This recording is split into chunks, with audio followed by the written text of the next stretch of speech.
Hello and welcome to this video on another blustery day. Regular viewers to my YouTube channel will recall that I recently visited this 19th century military burial ground, which is in the churchyard of St Mary's in Caterham in Surrey in southeast England. If you haven't yet seen that video and you'd like to take a look, you'll find a link to it in the description field for this video. I've come back here today because there is actually a second military burial ground on this site. Now, when I say on this site, it's not actually in the churchyard itself. If you look in the distance now, you will see a brick wall, and it runs out on the left-hand side there to a row of trees and bushes.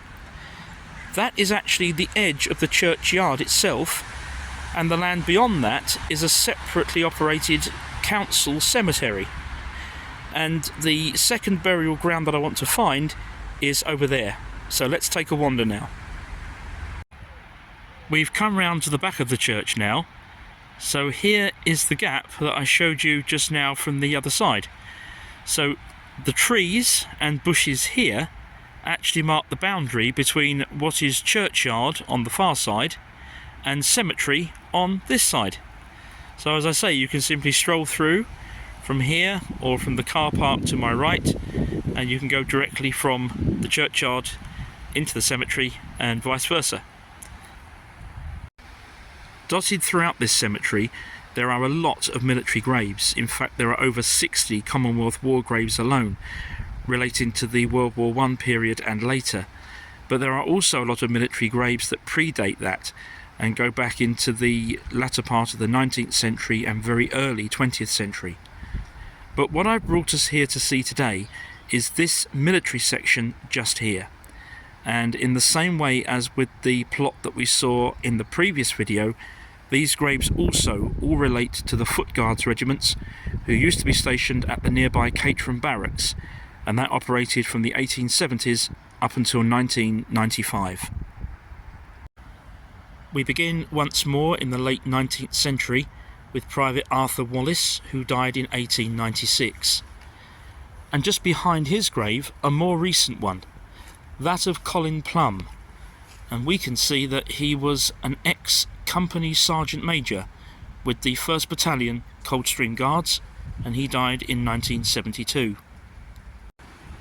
As we work our way along here, we start just before the First World War, and then we come into the First World War period.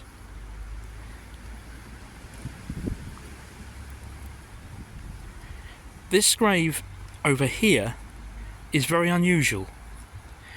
It lists 3 soldiers, all of whom died in 1917. And as you can see, the stone has been repaired at some point. Now, although this isn't what you would normally recognise as being a Commonwealth War Graves Commission stone, I get the impression that it's probably looked after by them. Certainly the time period would be correct. And what makes me think that, though, is that just in front of it, and this is very unusual, they've recently erected a second stone to the same 3 men. But some of the details have either been slightly amended or improved upon. Now, for example, if you notice on the bottom of the stone behind, it mentions Isaac Richards, and he died on the 6th of June 1917. But on the stone that's been added in front, it records I. Richards as a Lance Corporal and gives his date of death 3 days later, the 9th of June 1917.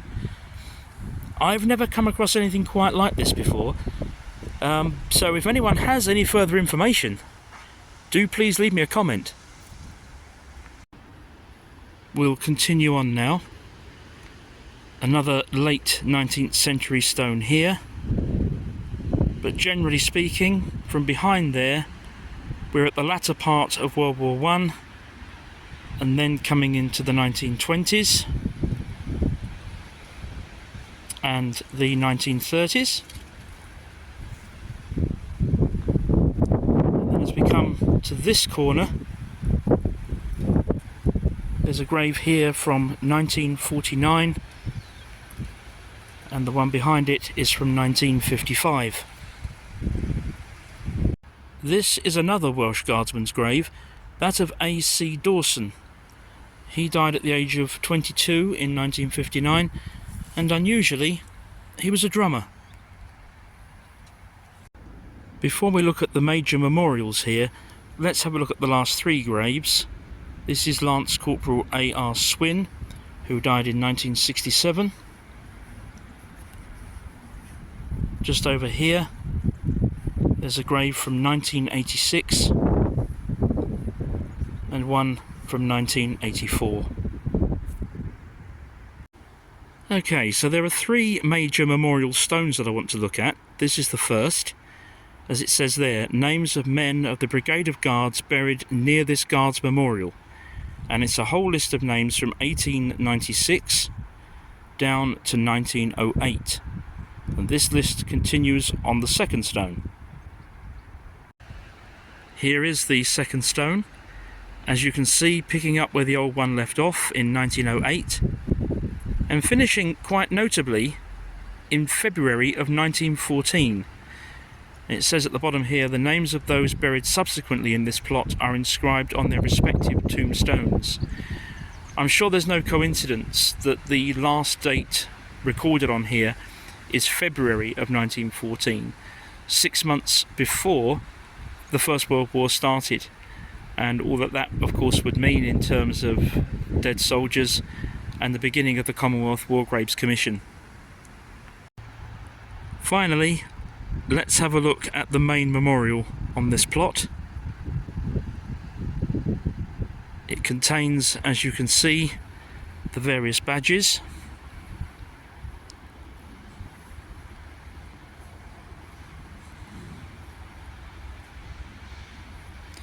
And the inscription, to the memory of soldiers of the Brigade of Guards buried here since 1878. This cross is dedicated by their comrades AD 1898. So clearly at that point the 20th anniversary. And at the top there, Tria Juncta in Uno, which is Latin for three joined in one, which in military terms can mean England, Scotland and Ireland, but it can also of course mean the Holy Trinity.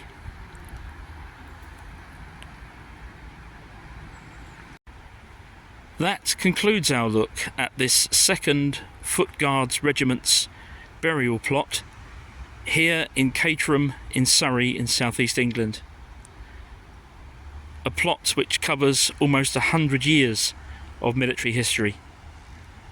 I hope you've enjoyed it. Please like, subscribe and press the notification bell for more. Thank you for being with me today, and I'll see you again very soon.